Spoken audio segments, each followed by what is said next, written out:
AFCON hit a snag as they lost 2-0 to Sudan in Libya. We'll be hearing from their head coach, James Kwesi Appiah-Reaton, after his highs victory. And also we'll bring you results from the Nations League. For the champions, for the champions.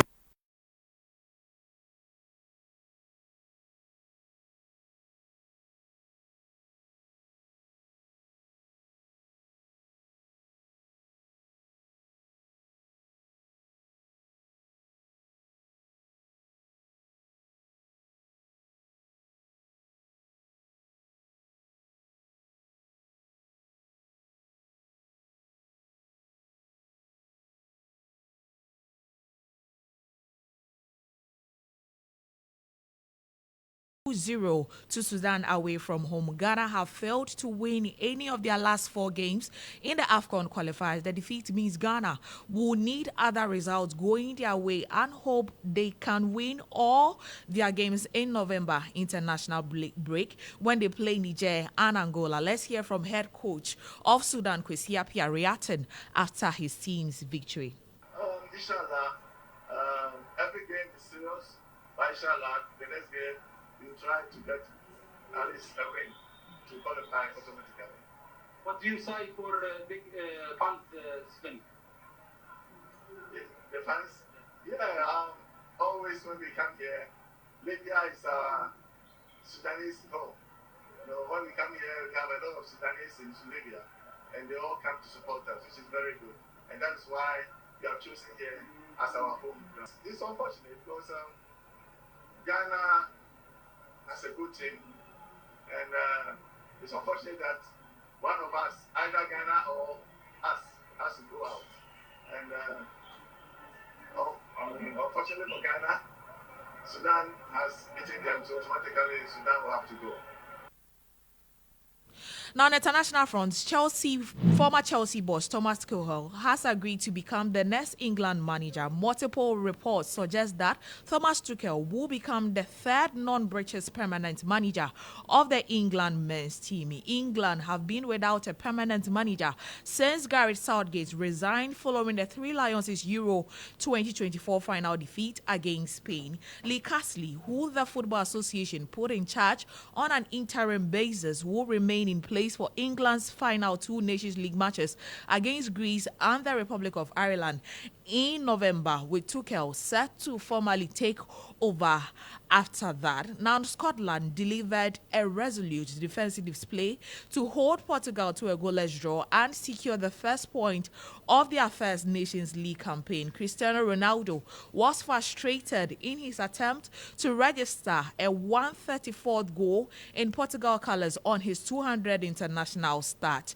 Speaking after the game, Portugal manager Roberto Martinez was impressed with what he witnessed from the Scotland team. I think Steve Clarke is building a national team that it looks like a club. Big compliment. Everybody works for each other. They know the structure. They're brave when they have to be. They got quick attacks. They got a lot of quality. Scottish players playing abroad makes a big difference. Playing the Serie A, getting the experience of the Premier League. This is a very good dressing room. They beat the European champions, not by coincidence or accident. I think full credit to Steve Clarke and the technical staff. They're doing a great job. Always difficult to be the opponents of this Scottish team. Let's also hear from Scotland boss Tim Clark speaking after the game. Yeah, pleased. Defensively sound.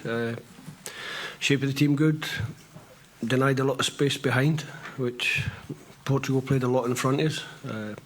Good concentration in the box, determined defending at times, some really good blocks, which you have to do against a team like Portugal. And then when you need a couple of big saves, your goalkeeper's there to do it as well. So everybody contributed to what is a well-earned point. No, their confidence was fine. Everybody keeps talking about their confidence, but their confidence was fine because they know they can play well.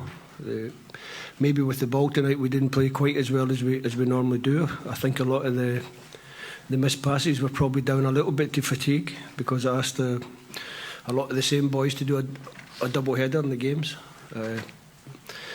But no, I don't think they lack confidence. Obviously, tonight's point against one of the top European sides is going to give us more confidence going into or even more confidence going into the November games. And we go to those games determined to get more points on the board.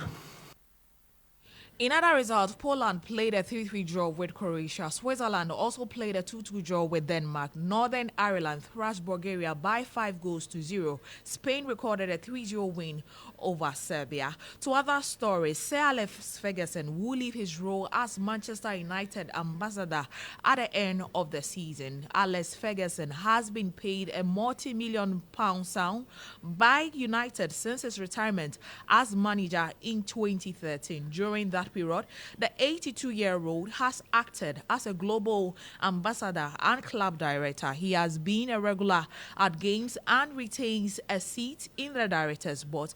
Alex Ferguson will always be welcomed at the Old Trafford, and the decision has been taken amicably following a direct conversation between the squad and co-owner Sir Jim last week. However, it comes as the owner looks to slash costs in order to invest more money in the team. This is how I wrap up Sports Chat here on the Morning Star. I am Nana Ama Agyemang. The show continues with Nadi Tete.